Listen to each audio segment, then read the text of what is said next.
Small earthquake felt in Carroll County early Wednesday. A small earthquake occurred in Carroll County early Wednesday morning. The 2.0 earthquake hit Sykesville around 3 a.m. Wednesday, according to the U.S. Geological Survey. The depth of the earthquake was 5 kilometers.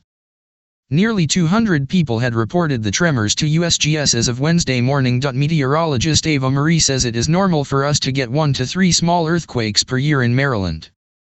Director of the Maryland Geological Survey, Richard Ortt, told Marie that there is likely an ancient fault line, weakness in the earth, in Howard County.